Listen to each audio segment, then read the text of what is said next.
The result of the presidential race will have tangible implications for South Korea's future ties with neighboring nations like Japan, trading partners like China, and security allies like the U.S. With more on Press Perspective today.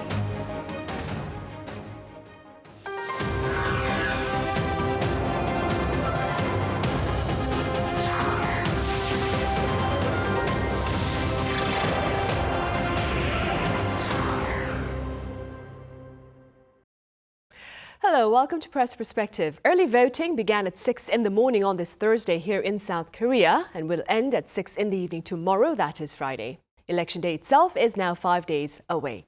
That being said, today we touch upon the diplomatic implications of the election result on South Korea's partners, including the U.S. and neighboring Japan. For more on this, I have Kelly Kasulis Cho with American Daily, The Washington Post, here in the studio. Kelly, it's been a while. Welcome back. Thanks for having me. I also have Walter Sim with Singaporean Daily, The Straits Times, over in Tokyo. Walter, as always, it's a pleasure to have you with us. Likewise, thank you so much for having me. Right, Kelly, we will start here. Quite a number of foreign media outlets have highlighted the balancing act that the new South Korean leader will need to put into practice to maintain Seoul's trade ties with Beijing and its security alliance with Washington. First, what would a Liberal Party victory mean for South Korea's relations with the U.S., do you think? I think both parties generally have a similar stance when it comes to dealing with the United States. The U.S. and South Korea have long called their alliance an ironclad alliance born out of the Korean War, and that's unlikely to change whether a Democratic Party or PPP candidate is elected. With that said, there are some domestic policy differences that could have some kind of trickle-down effect on U.S. Korea relations. Certainly, the Liberal Party, historically speaking, has been more interested in engagement with North Korea, whether that be direct or trilateral. What's interesting about this time compared to, say, President Moon Jae-in's presidency, the administration before President Yoon, is that North Korea seems less likely at this point to engage. But then again, we're dealing with a Trump administration that is a bit of a wild card in terms of foreign relations. And President Trump himself has certainly expressed since taking the Oval Office again that he would be open to some form of dialogue. So I think on the issue of North Korea, that's potentially one area where the Democratic Party stands out with a key difference. But Lee Jae-myung is also tasked with a lot of domestic issues to deal with here on South Korean soil. So it's unclear if he were to rise to be South Korea's next president, if even North Korea for a Liberal Party candidate would be at the top of his agenda in terms of engagement. Do you suppose a conservative victory here in South Korea would mean more strategic clarity then with regard to relations with the U.S.? Not necessarily. I think on dealing with the United States, I think both sides are chiefly concerned with averting some, crisis-like issues that President Trump has stoked fears about here on the peninsula. So, for instance, President Trump has mentioned that he would like to make South Korea pay for U.S. troops more than it already does. He has suggested that he wants to radically change the trade agreement with South Korea, referring to it as this kind of rich country and painting it to be a nation that takes advantage of the United States in terms of trade. And as we've seen, Trump has already kind of universally enacted a form of a trade war. So I think whether it would be a PPP candidate or a Democratic Party candidate, those are major concerns. But again, on the issue of North Korea, maybe we see a difference there, where, for instance, say President Trump is shooting from the hip and wants to have a dialogue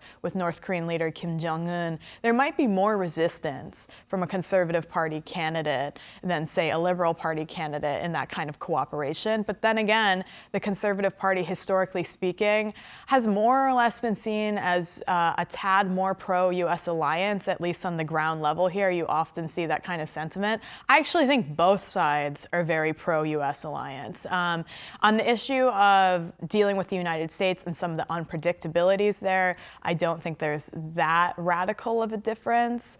But again, the domestic policies may have some sort of effect on the relationship and the priorities with the United States.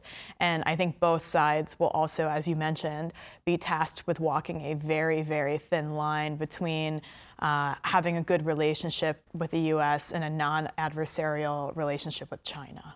Right. Walter, speaking as a journalist observing the political events here in South Korea from neighboring Japan, how does a Liberal Party victory look to affect Seoul's ties with Tokyo, do you think? Well, I think there is definitely a lot of wariness amongst Japanese officials since it is, after all, very fresh in recent memory of how bilateral ties had cooled when President Moon Jae-in was in office. And I think that kind of fed into this prevailing sense in Tokyo that South Korean progressives are just not very fond of Japan and are very quick to fan the flames of history for populist gains. And this is especially so this year being the 80th anniversary since Japan's surrender in World War II. And that anniversary, that milestone itself has all the potential to be an inflammatory tipping point.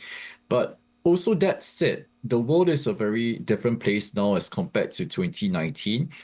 So both Japan and South Korea, as has been discussed and as Kelly has brought up, both Japan and South Korea are facing whiplash from U.S. President Donald Trump's trade and defense policies. And I also think that Democratic Party candidate Lee Jae-myung is fully aware of this, judging from how he has kind of walked back from some of his very aggressive statements against Japan previously. And recently, he has even described Japan as an important cooperative partner and the Japanese people. And I quote, he described them as humble, kind, hardworking, frugal, and truly worthy of learning from. So in saying all this, he insists that he is not anti-Japan. But ultimately, I think this is going to be a very delicate balancing act because if Mr. Lee were to bring up things like comfort women or wartime labor, this would be a non-starter for Tokyo, since Japan's position has been that this is settled under a 1965 agreement. But if both countries, I think, manage to find a way around that, I think the current positive atmosphere between both countries would prevail. Right. Do you suppose, Walter, that it would be safe then to assume that a Conservative Party victory will serve to keep bilateral ties between Seoul and Tokyo on its current track? Yes, I would say that that is a very fair and very safe assumption, that the Conservatives will continue building on what ousted President Yoon Suk-yeol has achieved. And I think what is very notable is how bilateral exchanges actually continued even during the political chaos in South Korea after Mr. Yoon's martial law debacle. And this positive atmosphere is certainly a legacy, I think, of his tenure. So besides political exchanges, I was also just looking at some tourism figures, and it kind of struck me that 3.2 million South Koreans has already visited Japan in just the first 4 months of 2025, and that number is already 60% of the total number of visits by South Koreans in the full year of 2019. So and especially given the enthusiasm and bilateral exchanges, tourism, I think it's very noticeable and remarkable that to mark this 60th anniversary of bilateral ties, both countries are looking at opening a fast-track travel lane as well. Right. Meanwhile, staying with security ties between Seoul and Washington, Kelly, there has been talk about a possible relocation of American soldiers stationed here in South Korea to other parts of the Indo-Pacific. This in itself has raised quite a bit of concern following that report by the Wall Street Journal, I believe. What appear to be the prospects of such a scenario going forward? It's a good question. It's really unclear to me. So the Wall Street Journal essentially reported, citing several anonymous sources that were attributed to people within the Defense Department. The Wall Street Journal said that the United States is considering an option, so it's not a fixed plan, an option to divert about 4,500 of the 28,500 U.S. troops stationed here in South Korea to other parts of the Indo-Pacific for instance, Guam. Is that true? I don't know. I certainly have not reported on that. And what we do know is after that report surfaced, Pentagon chief spokesperson Sean Parnell essentially denied that Wall Street Journal report. He put on Twitter, anyone who's covered the Pentagon knows that we always evaluate force posture. That said, the U.S. remains firmly committed to the ROK. Our alliance is ironclad. So that seems to kind of swat down those concerns, although there is some room for speculation there still. I think what's interesting about this news topic in particular is that it really highlights South Korea's feeling of insecurity in dealing with North Korea on its own, and kind of highlights the importance of the U.S.-South Korea alliance dealing with the North Korea issue, especially in a time where, dealing with a population crisis, the country is increasingly worried about the future of its military. Already we've seen reports in recent years about how the inter-Korean border is not as secured as it could be, and they're looking for unmanned or autonomous solutions because they're simply just not enough people in their 20s to fill the forces anymore, let alone universities or other institutions. So I think whether or not this is a serious proposal or if it's a proposal that exists at all, I honestly can't tell you. We are talking about a fraction of the U.S. troops that would be stationed in South Korea, and certainly Guam is not that far, neither are other Indo-Pacific posts. You could maybe glean, if this is true, that the United States sees potentially North Korea as kind of less of a risk at this moment in time. Certainly the tensions on the peninsula have been fairly quiet compared to years past, but that could change on a dime. And we know that having lived here 8 years, there have been times where there's been real tension, where my own Korean family members have prepared, passports and sacks of cash in case they have to leave, and other times where people laugh at the prospect of any kind of skirmish between North and South Korea. So it's hard to really glean a lot of meaning from this, but I will say I think it shows that at least in the peninsula, as always, North Korea is a major, major security concern, and any small change to the arrangement for security that is set up causes big waves among the populace. Right. Broadly speaking, Walter, how does the Trump administration's shift in security strategy look to affect its security partnership with South Korea and Japan? I think what is crystal clear is that there is going to be a lot of pressure on both South Korea and Japan to dramatically increase their defense spending. And I think it's President Trump's position that, both Asian countries are effectively free riding of the US defense umbrella. So some ways Washington could do that could be demanding a larger share of host nation support, which I don't think Japan or South Korea will entertain, given that they are already paying more than a fair share. Or there could also be more big-ticket military expenditures. But further to Kelly's point about the potential relocation or not of USFK troops, I think what's very interesting is how security experts here in Tokyo believe that whilst the focus is rightly on North Korea in case of a multi-pronged conflict, the sense is that troops stationed in Korea would still nonetheless be activated in case of a regional conflict involving China. And I think the sentiment here is that China is an even larger threat right now than North Korea. So such discussions of a potential shift of US forces to the Indo-Pacific, including stations like in Guam, is kind of indicative of where the US priorities lie, since that would effectively place troops and personnel closer to the potential front lines, be it in the South China Sea or in Taiwan. But I think we should also pay attention to the discussions that may arise this weekend during the Shangri-La Security Dialogue in Singapore, which US Defense Secretary Pete Hegseth is due to attend.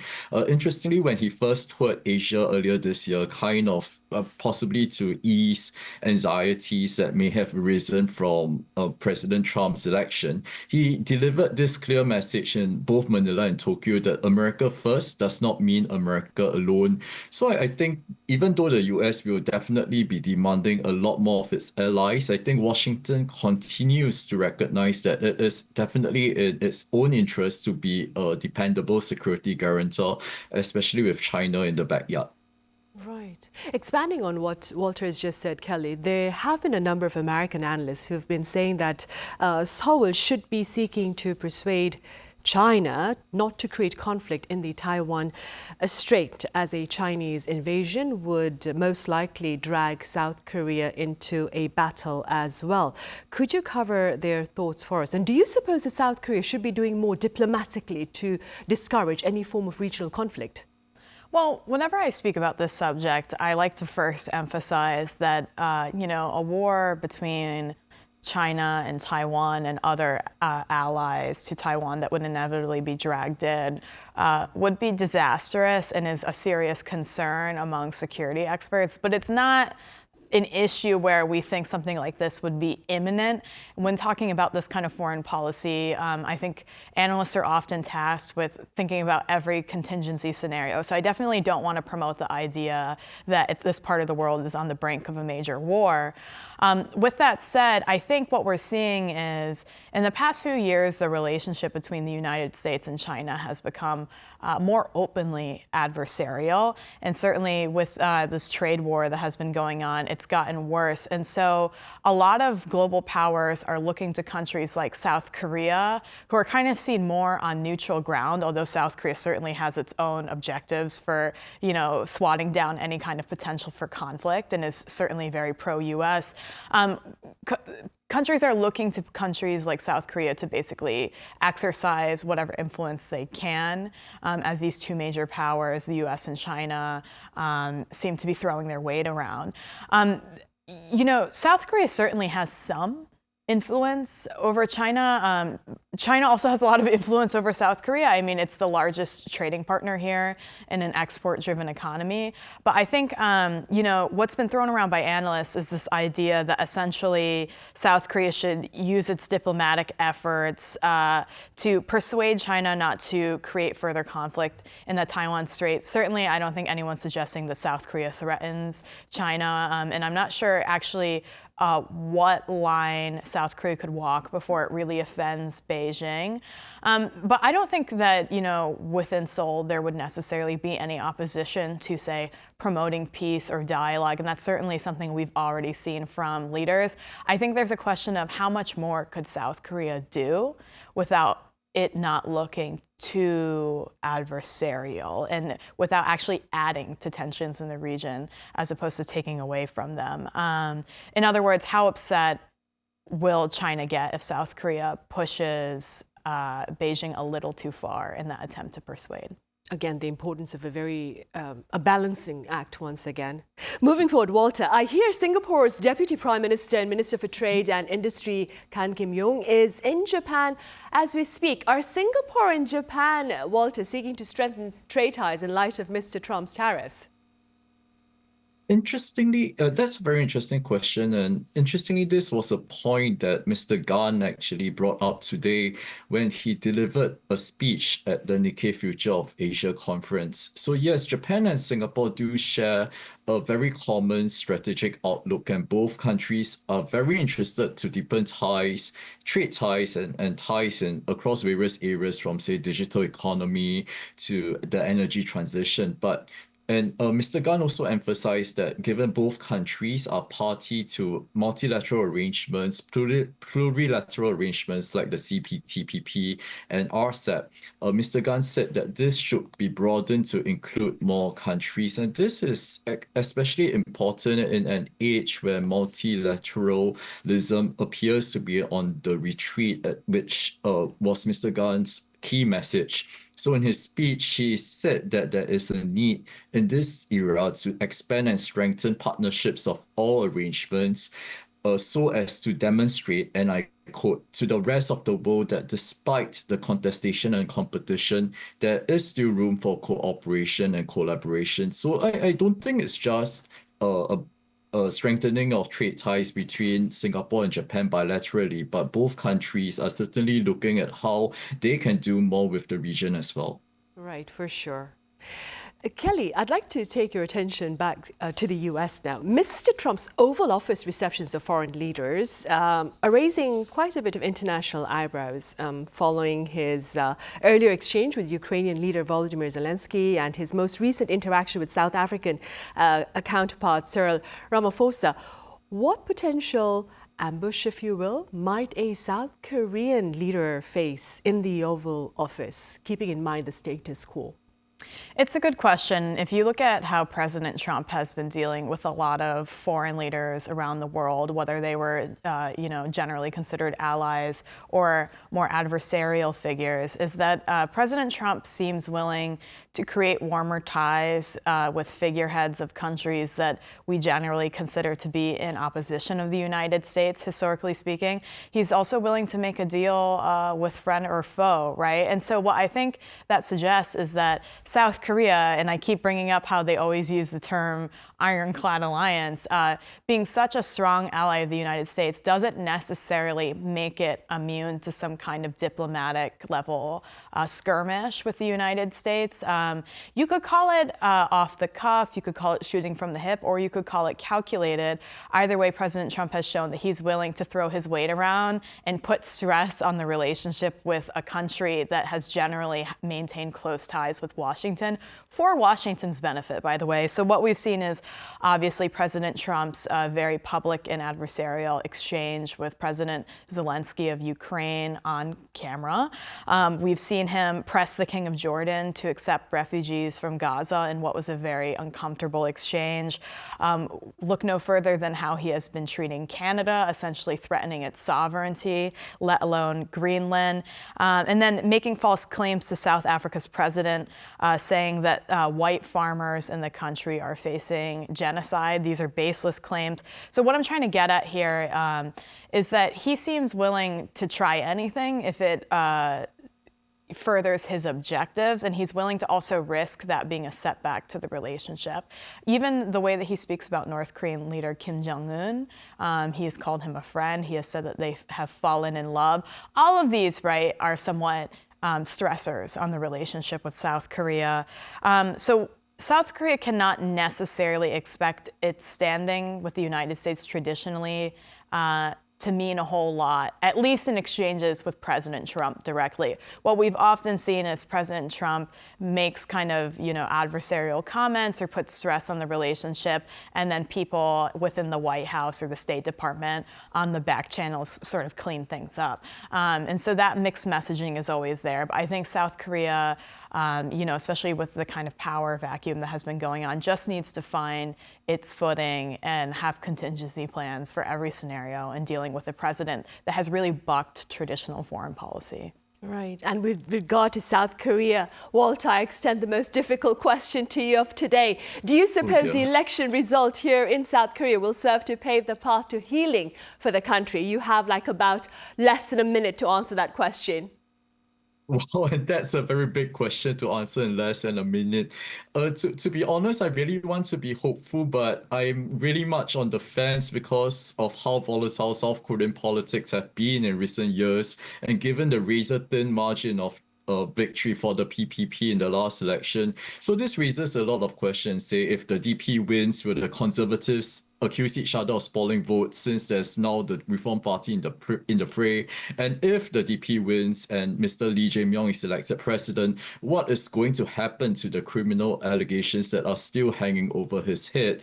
Can he remain as president if the courts were to eventually rule against him? So there are so many questions right now, although I think naturally this election is going to be a turning point from the martial law debacle that plunged South Korea into political chaos. Right. Hopefully we'll find a path forward after June 3rd. Walter, as always, thank you so much for your insights today. Thank you. And Kelly, as always, we appreciate your thoughts. Thank you. Right. Well, that is all the time we have for this edition of Press Perspective. As always, thank you for watching.